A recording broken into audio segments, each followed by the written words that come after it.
Hello, I'm BMillzebub and welcome to my channel.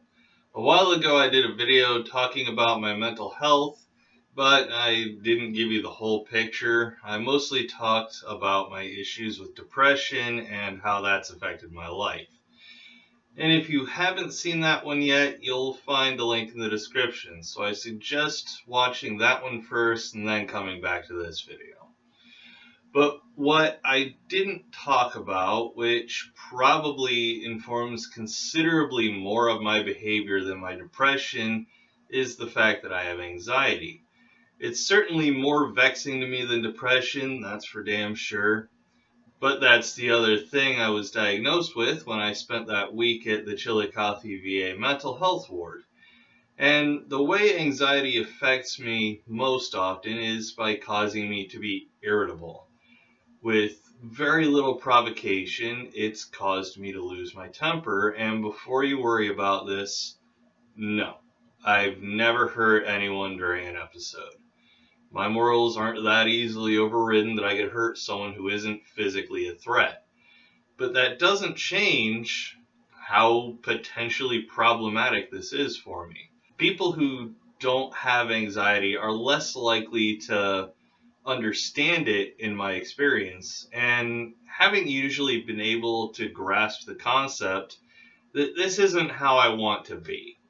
Another way it affects me is that it causes me to avoid confrontation, whether it's an actual fight, which thankfully really never happens, or if it's a phone call that I need to make. It doesn't matter how much of a confrontation it is, or even if it actually is a confrontation. In my brain, it all registers the same way, and if I'm having a bad enough day, it can stop me cold. It starts with my breathing getting more and more shallow. Then my arms and legs start to go cold from the blood rushing to the core of my body, preparing to either fight or run away.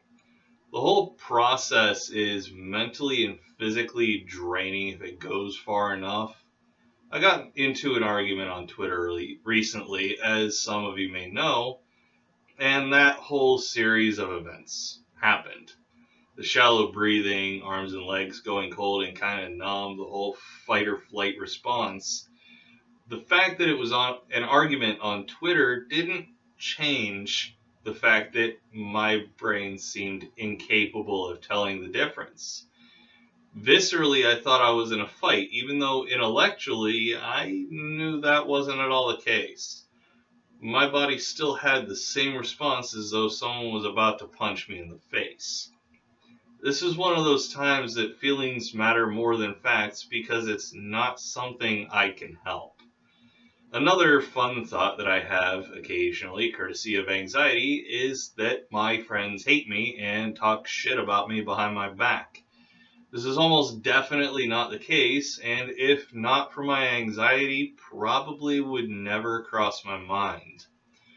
But the thought's there, and there's nothing I can do about it. I can't logic myself out of the thought, despite my best efforts. There's absolutely no evidence that my friends hate me, but that doesn't matter, because the monkey part of my brain takes over, and suddenly the highly evolved human part of my brain kind of shits the bed. But as I said in my last video about my mental health, I see a therapist occasionally, and she actually recommended that I start taking medication for my anxiety. So that's what I'm doing. How about all of you? Does anyone watching out there have anxiety, and how do you cope with it? If you're okay with sharing something that personal, please share it in the comments section below. Your advice of what works for you may be able to help someone else who needs it. But that'll do it for this one. If you enjoyed the video, please leave it a like, subscribe to the channel if you haven't already, and click the notification bell to get notified whenever I upload a new video. If you feel so inclined to help me out, consider giving to my Patreon, where I have monthly patron-only live streams or hangouts. Or consider getting me something from my Amazon wishlist. Every little bit helps, and every little bit is greatly appreciated. Don't forget to follow me on Twitter, linked below, to keep up with all my comings and goings, and join my Discord for a chance to talk to yours truly. Take it easy, everyone, and I'll see you all in the next one.